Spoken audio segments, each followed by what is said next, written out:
ನೋಡಿ, ನೀವು ಇವತ್ತು ಇಮ್ಯಾಜಿನ್ ಮಾಡ್ಕೊಳ್ಳಿ, ನಿಮ್ಮ ಪಾಸ್ಟನ್ನು ತಿರುಗಿ ನೋಡಿದ್ರೆ ನೀವು ಏನನ್ನ ಆಸೆ ಪಟ್ಟಿದ್ರೋ ಭಗವಂತ ನಿಮ್ಗೆ ಅದಕ್ಕಿಂತ ಹೆಚ್ಚಾಗಿರೋದನ್ನೇ ಕೊಟ್ಟಿರ್ತಾನೆ ಅಲ್ವಾ? ಹಾಗಾಗಿ every rejection is God's protection. ಎಷ್ಟೋ ಸತಿ ಒಂದು ಕೆಲಸಕ್ಕೆ ತುಂಬ ಪ್ರಯತ್ನ ಪಡ್ತಾ ಇರ್ತೀರ, ಆ ಕೆಲಸಕ್ಕಿಂತ ಒಂದು ಉತ್ತಮವಾದ ಕೆಲಸವೇ ಸಿಕ್ಕಿರುತ್ತೆ.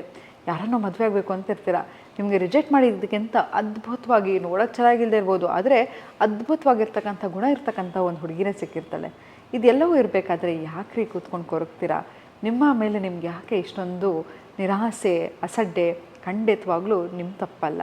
ಹಾಗಾಗಿ ನಿಮ್ಮ ಮೇಲೆ ನೀವು ಕಾನ್ಫಿಡೆನ್ಸನ್ನು ಇಟ್ಕೊಳ್ಳಿಕ್ಕೆ ಶುರು ಮಾಡಿ. ನಿಮ್ಮ ಮೇಲೆ ನೋಡಿ, ಅವತ್ತು ತಿಳ್ಕೊಳ್ಳಿ, ಪ್ರತಿ ಒಂದು ಸತಿ ನಿಮಗೆ ರಿಜೆಕ್ಟ್ ಆದಾಗಲೂ ಕೂಡ ಅಲ್ಲಿಂದ ಏನೋ ನಿಮಗೆ ಮನಸ್ಸಿಗೆ ನೋವಾಗ್ತಕ್ಕಂಥದ್ದು ಅಥವಾ ಇನ್ನು ಮುಂದೆ ಏನು ಅನ್ನೋದು ನಮ್ಗೆ ಯಾರಿಗೂ ಗೊತ್ತಿಲ್ಲ. Of course future is not for us to C.